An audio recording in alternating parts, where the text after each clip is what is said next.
নমস্কার। আজকে মীন রাশিকে নিয়ে বলবো, সূর্যদেবের রাশি পরিবর্তন নিয়ে। সূর্যদেবের রাশি পরিবর্তন মীন রাশির ক্ষেত্রে কোন দিক থেকে লাভ নিয়ে আসবে, কোন দিক থেকে বিশেষ সাবধান এবং কোন উপাচার করবে, সমস্ত কিছু আজকের ভিডিওতে তুলে দেবো। তো অনুষ্ঠানটি শুরু করার আগে বলি, এটা গ্রহের গোচর এবং চন্দ্র রাশি অনুসারে আলোচনা করা হচ্ছে, কারো কোনো রকম ব্যক্তিগত পুষ্টি ধরে আলোচনা নয়।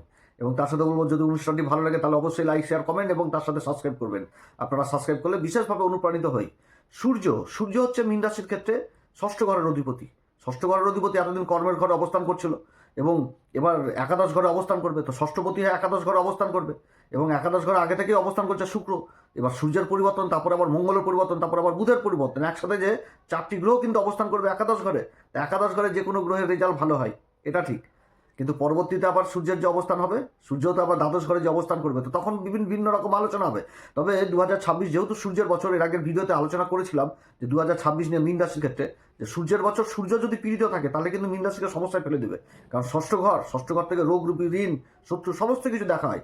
তো ষষ্ঠপতি যদি পীড়িত হয় তাহলে বহু রকম সমস্যা তৈরি করবে। অর্থাৎ যাদের জন্মকুষ্ঠিতে সূর্যের অবস্থান খারাপ রয়েছে তারা কিন্তু অবশ্যই সূর্যের উপাচার করবেন। সূর্যের উপাচার, ষষ্ঠ ঘরের অধিপতিকে কোনো সময় বল দেওয়া যাবে না যে মণিমাণিক্য ধারণ করো, ওগুলো করা যাবে না। এখানে তো উপাচারের ব্যাপারটা আসছে, যার জন্য আমি বলেছিলাম বিশেষভাবে যাদের জন্মকুষ্ঠিতে সূর্য হয়তো পীড়িত রয়েছে, গ্রহণযোগ্য রয়েছে, তো তাদের ক্ষেত্রে বলছি যে অবশ্যই বাড়িতে সূর্য যন্ত্র স্থাপন করবেন বিধিসম্মত মেনে।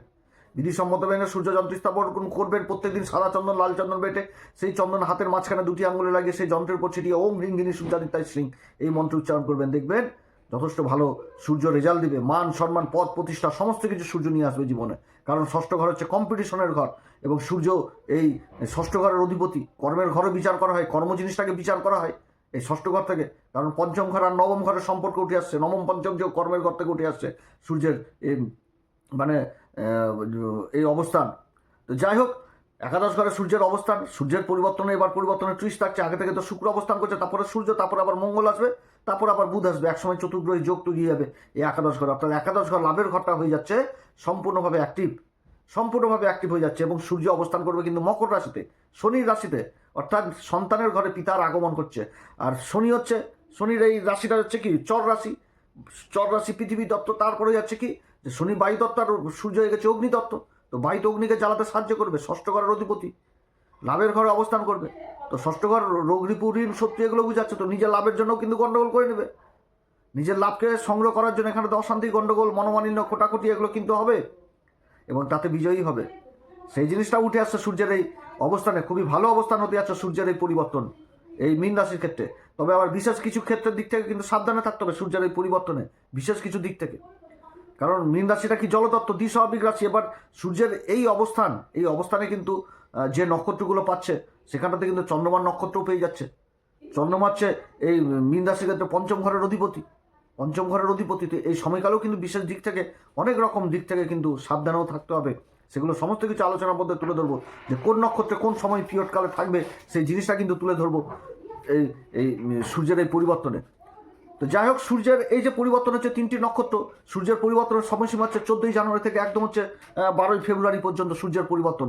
এবং 14ই জানুয়ারি থেকে সূর্য একদম 23শে জানুয়ারি পর্যন্ত থাকবে উত্তরাষাঢ়া নক্ষত্রে। এবং 24শে জানুয়ারি থেকে একদম ফেব্রুয়ারি মাসের 6 তারিখ পর্যন্ত থাকবে এই সূর্য হচ্ছে শ্রবণা নক্ষত্রে। এবং 7 তারিখ থেকে ফেব্রুয়ারি মাসের 12 তারিখ পর্যন্ত থাকবে সূর্য কিন্তু ধনিষ্ঠা নক্ষত্রে, মঙ্গলের নক্ষত্রে সূর্যের এই অবস্থান হবে একদম ওই 7 তারিখ থেকে ফেব্রুয়ারি মাসের 12 তারিখ পর্যন্ত। তো সূর্যের যখন নিজের নক্ষত্রে অবস্থান করবে, এই সূর্যের এই পরিবর্তন, সূর্য যে নিজের নক্ষত্রে অবস্থান করবে 14 তারিখ থেকে 23 তারিখ পর্যন্ত, সেটা হচ্ছে উত্তরাষাঢ়া নক্ষত্রে একাদশ ঘরে। এই সময়কালে শুক্রের সাথে জুতি এবং তার সাথে মঙ্গল ঢুকবে এবং তার সাথে হচ্ছে বুধও প্রবেশ করবে। একসাথে 4টি গ্রহের অবস্থান হবে এই সময়কালে। এবং এই সময়ে আবার 20 তারিখে শনিও নক্ষত্র পরিবর্তন করে দেবে। শনি তো রাশির উপর অবস্থান করছে, 7.5 চলছে। তবে প্লাস পয়েন্ট হচ্ছে দেবগুরু বৃহস্পতি কেন্দ্রে অবস্থান করছে শনির সাথে কেন্দ্রে, এবং রাশির অধিপতি হচ্ছে স্বয়ং দেবগুরু বৃহস্পতি, যার জন্য হাজারটা দোষ হলেও কিন্তু সমন এই সময়কালে হবে। হাজারটা দোষকে সমন করে নেবে এই দেবগুরু বৃহস্পতি। অর্থাৎ সূর্যের এই পরিবর্তন আমূল জীবনে পরিবর্তন নিয়ে আসতে আছে মীন রাশির ক্ষেত্রে। তো এই সূর্য ষষ্ঠপতি হয়ে লাভের ঘরে অবস্থান করবে। আর সূর্যের যে রাশি সিংহ রাশিতে অবস্থান করছে হচ্ছে কেতু, যে নক্ষত্র আছে সেটাও কিন্তু পূর্বা ফাল্গুনী নক্ষত্র, বিজয়ের পরবর্তী উল্লাস। অর্থাৎ এই সময়কালে যারা অর্থের দিক থেকে নিজের কাজকর্মকে তৈরি করতে পারছিল না, তো যারা ঋণের চেষ্টা করছিলেন, বহুদিন ধরে ঋণের চেষ্টা করছিলেন যে নিজের কাজকে কিভাবে এগিয়ে নিয়ে যাবে, সেই কাজগুলো কিন্তু এই সময়কালে হবে। যারা ঋণের চেষ্টা করছে ঋণ কিন্তু পাবে এই সময়কালে। ঋণ নিয়ে যোজনাবদ্ধ হয়ে কাজ করতে হবে, তাহলে কিন্তু যথেষ্ট জিনিসটা মানে ভালো হবে। কারণ শনি এর পরে যখনই নক্ষত্র পরিবর্তন করবে, নিজের নক্ষত্রে আসবে, তখন হিসাব জিনিসটা চলে আসবে, ক্যালকুলেট জিনিসটা চলে আসবে। যে কোনো জিনিস করতে গেলে ক্যালকুলেট হিসাব করে করতে হবে। এবং মঙ্গল যখনই চলে আসবে, সেনাপতি মঙ্গল, তখন কি হবে, ডকুমেন্টেন্সির কাজগুলো যথেষ্ট যে নিয়ম মাফিক কাজ হবে, এবং নিয়ম মাফিক কাজ করলেই সেই কাজে কিন্তু উন্নতির যোগ থাকছে।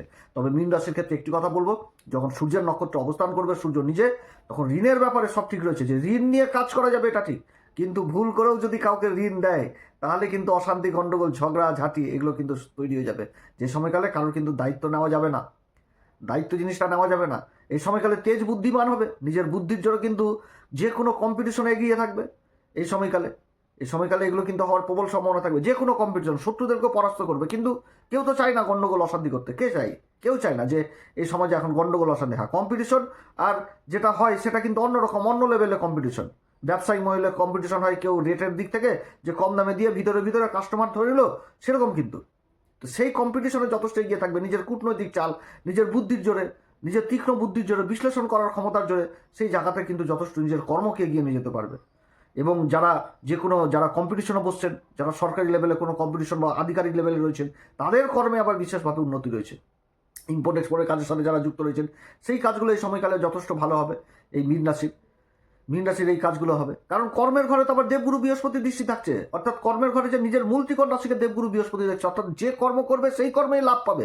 কিন্তু লাভের জিনিসটা হয়ে যাবে অন্যরকম, যে লাভ হবে সেটা ঠিক, কিন্তু সেই কাজটা করতে হবে কি যোজনাবদ্ধ হয়ে, পরিকল্পনা মাফিক কাজ করতে হবে, তাহলে লাভটা আরো বেশি বা সুষ্ঠুভাবে আসবে এই অবস্থান। আর যাদের জন্মকুষ্ঠিতে সূর্য দেখালো পীড়িত হয়ে আছে, তখন কি হবে, যে সেই লাভটা, যে চিন্তা করবে যে লাভ আসবে, লাভ তো হবে, কিন্তু সেই লাভটা হাতে আসবে তো, এরকম চিন্তা হয়ে যাবে যাদের সূর্য আবার পীড়িত অবস্থা রয়েছে।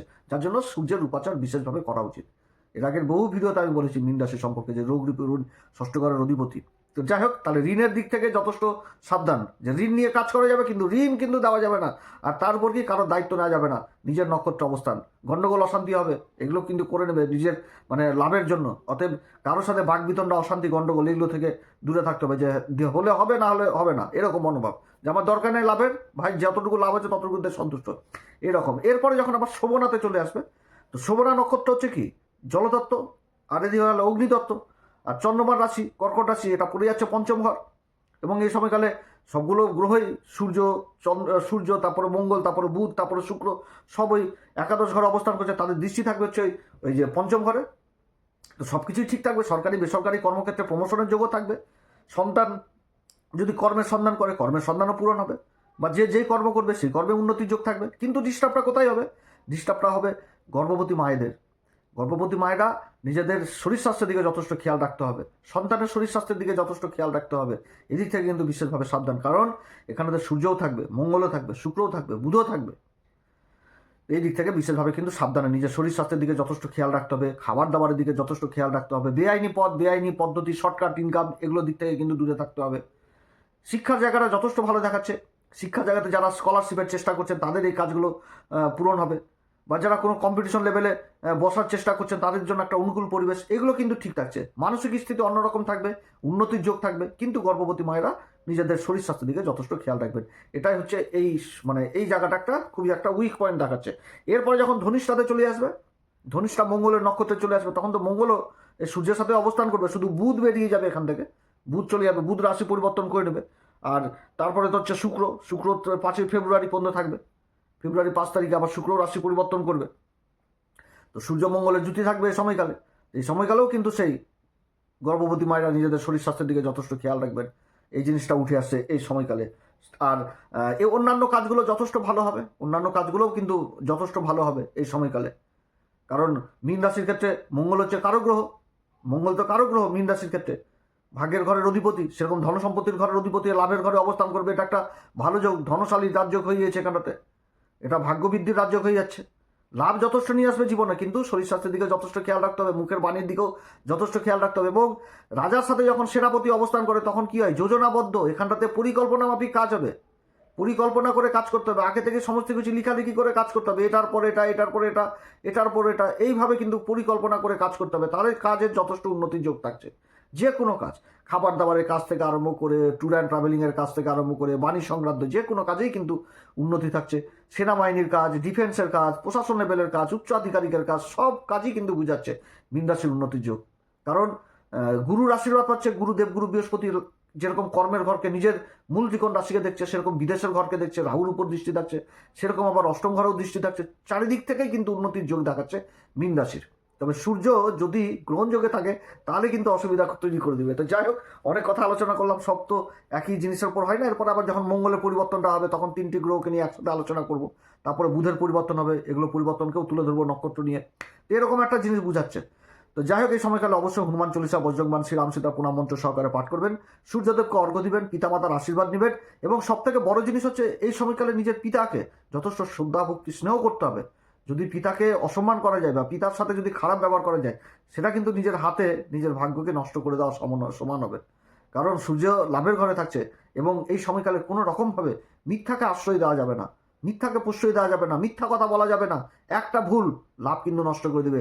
একাদশ ঘরে সূর্যের এটাই সব থেকে মাইনাস দিক, যে মিথ্যার আশ্রয় বা মিথ্যাকে প্রশ্রয় দিলে সূর্য এখানটাতে কিন্তু অন্যরকম প্রভাব দিয়ে দেয়। এটা অবশ্যই মনে রাখতে হবে মীন রাশিকে। তো যাই হোক, আপনারা সবাই ভালো থাকেন। এরপর আবার আসবে একটি নতুন পরিবর্তন নিয়ে। নমস্কার, ধন্যবাদ।